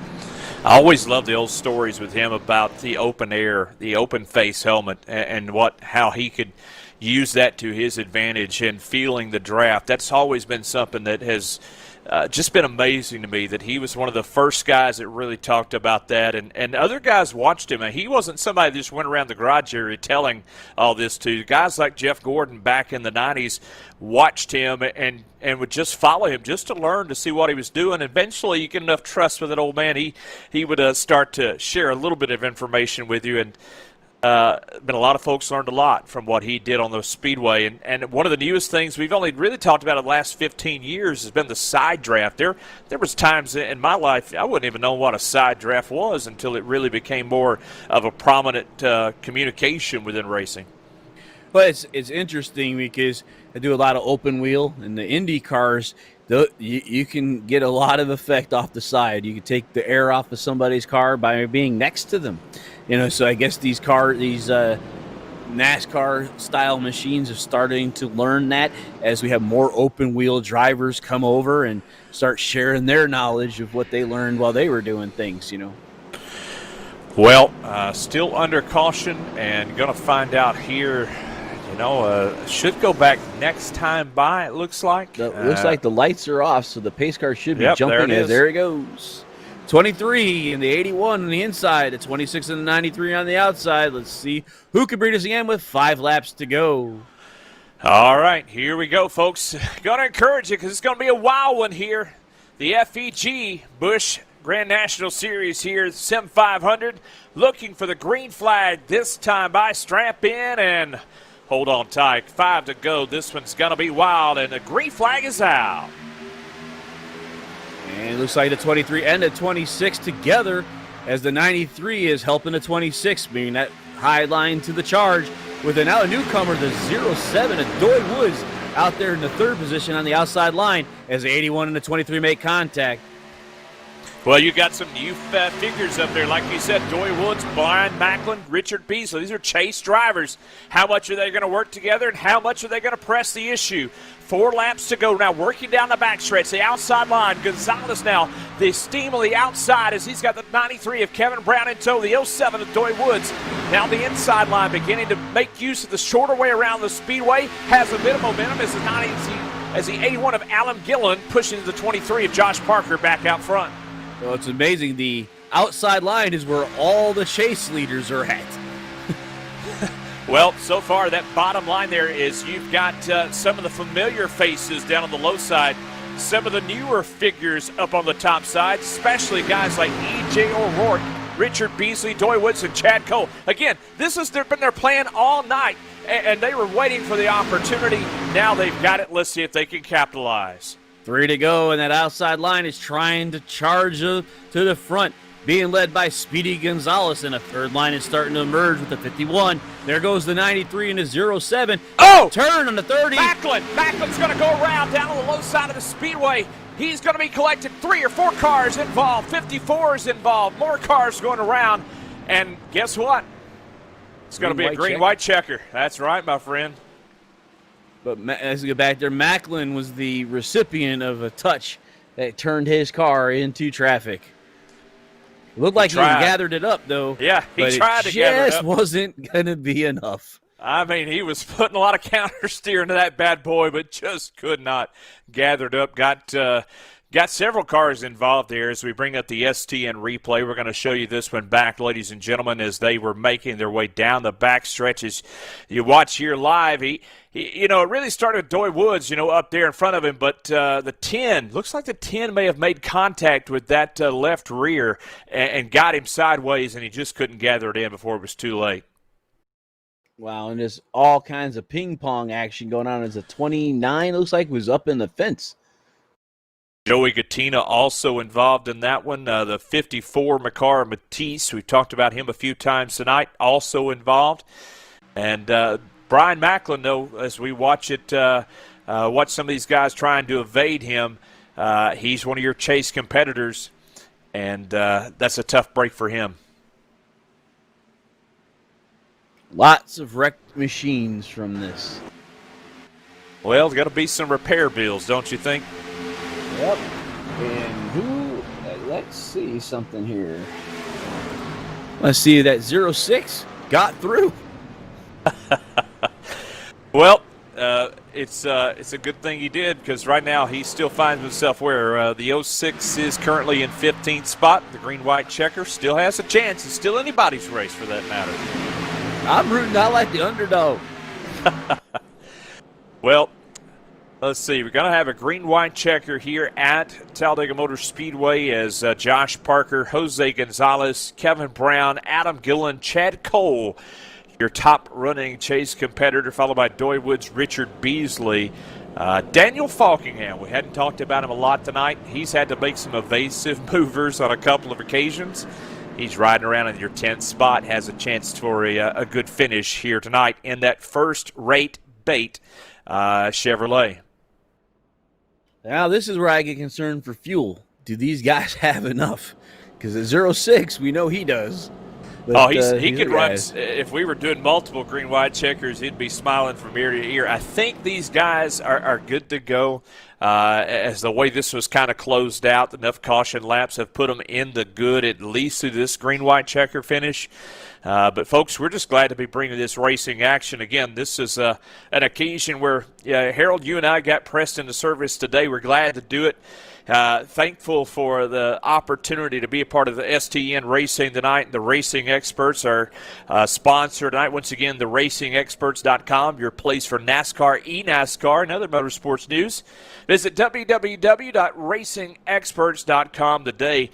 There's a lot of experts right now on that racetrack right now, Harold, just trying to figure out what they can do to put themselves in victory lane tonight. The one thing you've got to do, though, as we've talked about, you got to finish first. You got to first finish, and that means not wadding up the race car here on this green-white checker. Yeah, well, the thing is with the driver, when this green flag comes out, they know I got 2 laps to put this machine in victory lane. And guess what? The guy from first to last right now all believes they can put themselves there. It's been funny over the years at Talladega to see guys bring their cars, and we've seen a couple guys bring their cars into victory lane that you would think there's no way that car could be up front. But Talladega, it's a great equalizer. That's what I love about this place. It's a great equalizer. You see guys winning it and I remember Max Skinner. I guess it was like 2000. You had the Winston 500 there at Talladega Motor Speedway back in 2000. Jeff Gordon had not won in a long time, and he's winning that race. Mike Skinner behind him, and I just remember Mike Skinner said something. He said, "I would wreck my mama to win a race." Well, Mike Skinner finished second that day. Jeff Gordon took home the victory, but I've never forgotten that statement. Mike Skinner said he'd wreck his mama to win a race. That talks about how much somebody loves to win races, that they would wreck their own mama to do so. Would you do that? No, I'm not. I'm pretty sure that I would not do that. Now, when I was racing as a young man, I would wreck my uncle. He was on the track with me. Well, don't ever forget Brett Bodine and Jeff Bodine. You ever forget that back in the day at Indianapolis Motor Speedway? They had some issues, some brotherly issues going on there between those two drivers. Fun times, though. But right now, we're looking at, caution lights are still on, so at least one more lap before we see the green flag displayed once again, this green-white checker finish. We've talked about it quite a bit as this is the start of the chase for this Sim500 FEG Grand National Series. And it certainly has been a fun one to watch tonight, to see some of these guys try to put themselves in the right position. Ford Entertainment Group sponsoring tonight's Grand National Series, and we're glad to have them on board. Thanks to Joey Gattina and the folks here at the Sim500 Series for giving Harold and I the opportunity to be a part of this broadcast. Also, Zach Johnson down there in the production center making things go. It's been a fun one, and the good news is the fun's not over yet. Yeah, we got this overtime, so a little bit extra racing for your dollars, folks. I used to love overtime when I was working in the NBA. The only problem was some nights we'd have 2 or 3 overtimes, and that got a little bit old. I know from a driver's perspective here at Talladega, 2 and 3 green-white checker finishes just means more times to wad up more race cars. Yeah, I said you got to put yourself in those positions, but some of those chase drivers have put themselves in those positions to be here at the end. Instead of Byron Daly, like you said, he's in 15th, but he's got a lot of wrecked cars up in between him. So I wonder if he's going to jump high to try to get around these guys on a big leapfrog on this first lap. Well, my money right now, all night, has been amazing to see Jose Gonzalez. You've been calling him Speedy Gonzalez all night, and that car has looked fast. I mean, he's been a car that's been able to push, and he's been a car that's been able to be pushed to the front. The 23 of Josh Parker, that MB&A Interstate Batteries Toyota Supra has been out in front often tonight. The NOS Energy, number 93 of Kevin Brown, also one of those drivers. But then, like I've been saying, the 17 of Chad Cole, the 07 of Doy Woods, the 10 of Richard Beasley, the 39 of Daniel Falkingham. Don't forget about Justin Fuller. But those 4 chase competitors, I just have to believe their plan is to try to work together. Well, they definitely have put themselves, I think that strategy of let's stay out of trouble early has allowed them to be here right now.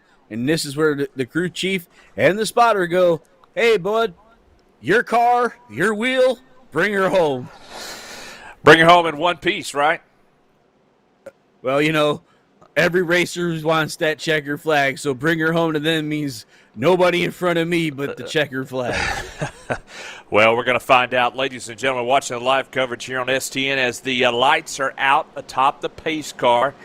And we will get the green flag this time by as we make our way up off turn number 4 now in just a moment into the tri-oval in front of the great crowd here gathered here virtually at Talladega Motor Speedway. Man, I miss seeing all those fans in the stands in real life. It's something that I always look forward to with a NASCAR event is looking at all the great fans in the stands. But during this pandemic, we've been missing that. It was fun to see Bristol several weeks ago when Chase Elliott took home the win there in real life. But we've got virtual fans packed in this place tonight as we're about to see what these guys can do. Once the green flag falls, going to be 2 laps to go. And we're going to see who can bring their machine home in victory lane. Will it be Josh Parker, Jose Gonzalez, Kevin Brown, Adam Glenn, Chad Cole, Doy Woods, Richard Beasley, or somebody else? We're going to find out right here, right now. Folks, strap in and hold on tight. It's going to be a wild one here at Talladega Motor Speedway with Green Flag Racing. And they've all fired up. That's Speedy Gonzalez with Jillian right up on him as the fans are all in standing room only, waving their drivers to the front as the 93 to 23 are hooked together with the 17 and the 10 right behind them, getting that bottom line high and wide as they go where the 81 and the 7 contact and the 81. They're trying to get that outside line going. It's going to take them about a lap. There's the 17 jumping to the high line to help them out. Yeah, it looked like they had a hard time there getting linked up on that top side of the speedway. Look, there's still slots. Now they're going around the 26. Gonzalez down the inside. He'll slide back up the banking. Somehow we stay green. Now we got the 7 of Doy Woods. Goes hard in the outside retaining wall. And the caution flag is out, and that's going to do it. And it looks like Josh Parker out front when the caution flag fell. We'll wait for the official word. Looks like Josh Parker is going to be the recipient of a win here today. Wow, that was a lot of dicing up front. It looked like the 17 had made that actual move to the win, and the 23 came up for that block right at the time as we saw the action from behind. Well, I tell you, STN replay will show us here in just a moment how this one started to conclude this one to put us back under the caution. Well, this will be the final result here as they only have one chance at a green-white checker finish here tonight. So the STN replay will show us exactly what happened to put us under this final caution. But we'll bring that up now for you folks out there watching live. It happened so quickly because, Doy Woods and that 07, there was a lot going on at that very one moment in my mind, and looking at that at one point you had the 17 that jumped up there. So let's watch the replay now. Down the backstretch, you see the 21 goes high, the 23 goes high, but it's behind them though. It was behind them that the wreck began, and that's how we got things going.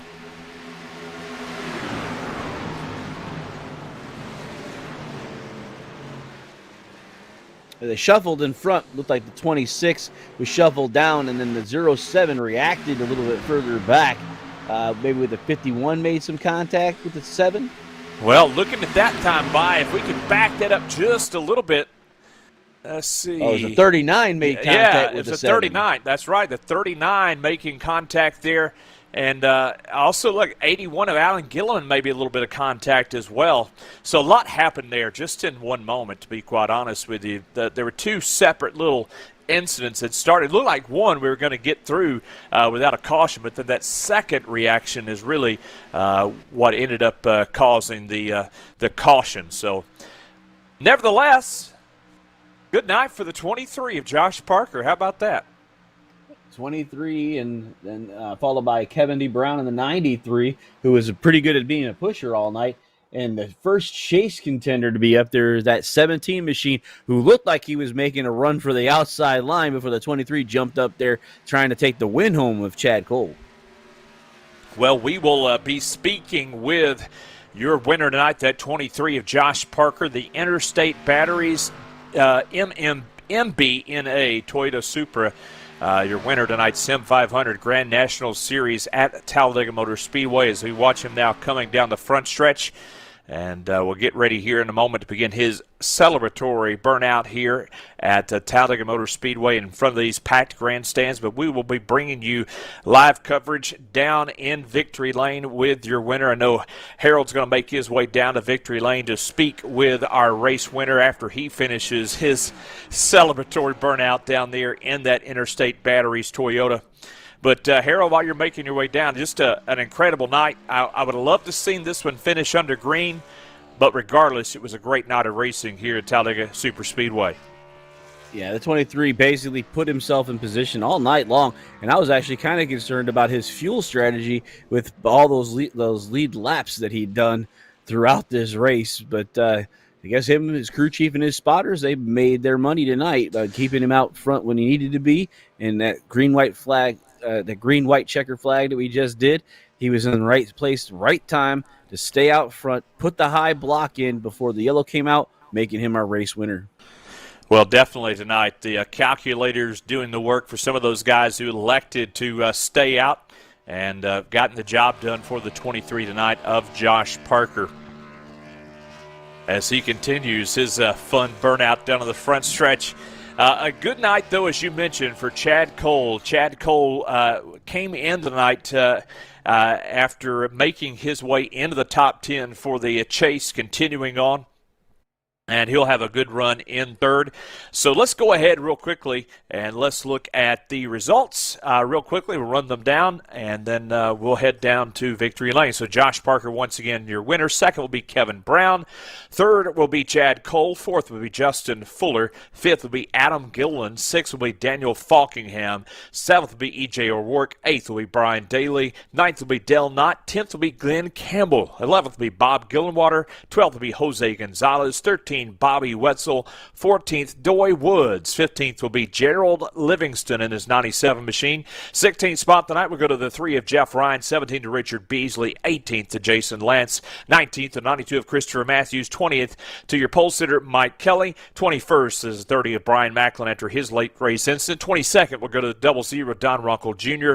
23rd to Pedro Mojica. 24th will be Bill Schoonover. 25th will be the 98 of Steve Herring. 26th, John Mustaine Jr. 27th, Matt Vanderboom. 28th, Joey Gattina. 29th, John Wilco. And 30th will be Milt Matisse. 31st will be Chad Coleman. 32nd, Scott Simley. 33rd will be Ryan Howard. 34th will be the 99 of Tommy Ryan. 35th will be the 11th of Jimmy Coleman. And 36th of Anthony M. Calatoni. So we're going to head down to Victory Lane where we have our own Harold Darner, who is caught up with your race winner tonight. Once again, he's down there with Josh Parker. Harold, I know you're down there with a race winner. I'll send it on to you. Yeah, thanks, John. I am caught up with Jay Parker, our winner with the 23 car. Josh, it was one heck of a race tonight. Can you tell us what strategy kept that car up front and what was going on through that green-white checker restart? Yeah, it was, to be honest, I was trying to remember how to win a plate race. I haven't won one in so long, and the draft package have changed so much throughout the years with iRacing. Before is if you held the bottom, you pretty much had it, but now you have to worry about blocking the second and third lane. So, yeah, I put a block there on Chad Cole at the end, and like I said, I wasn't sure what to expect, and I was just letting it all play out. And we saw that high line really starting to work, and at 17 looked like he had found a way to get around you, and you put the block in just in time, and then they started really all peeling off behind you. But yes, I watched throughout the whole day today. I think that high line really would work if you could get the cars up there, but it seemed like as soon as the cars would get one or two past the leaders, they'd dive down to the bottom. Is that how you saw it tonight? Yeah, it was pretty much whoever could line up with somebody. I mean, if two people, like Adam was able to push me really well, and I felt like I was pushing Adam really well. And as long as you can get the tandem locked up with a run on the guy in front of you, you can pretty much make any lane work. The only reason why we were at the tops because that was the only lane that was open. So, especially on the restarts, I was trying to get people behind me to hook up with me right away, just to get a run and not get past because it's all about momentum. And yeah, like I said, I think it would have worked anywhere, but the only lane that was open at the time was the top side. That was really good with you guys, and we'd like to give you the opportunity to thank your sponsors and anyone else that you want to while you're sitting here in Victory Lane on Gatorade Alley. Yeah, got to thank all you guys for doing the broadcast, Joey and everyone at the Sim500 for putting this on. Got to thank Interstate Batteries, Joe Gibbs Racing. I obviously run for them in the NASCAR Heat Pro League. We're running for a championship on Wednesday, so shout out to all them. And yeah, Chad Coleman and everyone down at Team Name. So we were Team Name, but that's what it is, Team Name. For always helping me out. All right, Josh Parker, your race winner here at Talladega in the number 23 machine. Is a great race here at Talladega.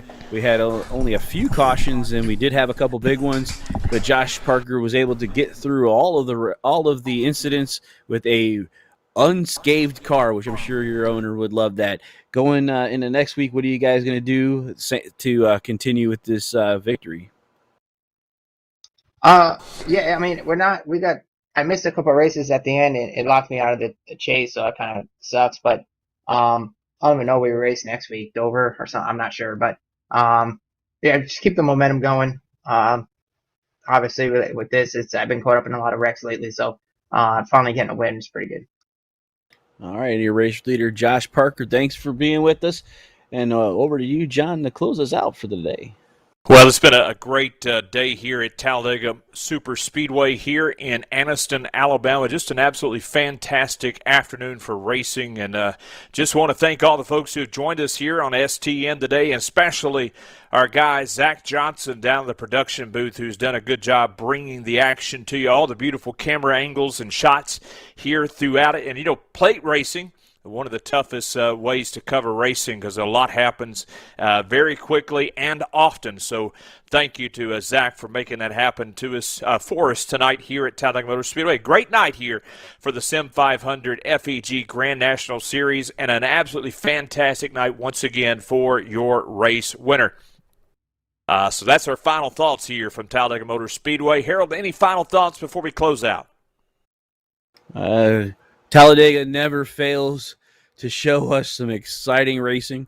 It's been a great time, John, you and I working together for the last two nights, and being here with Zach has been a great privilege of mine.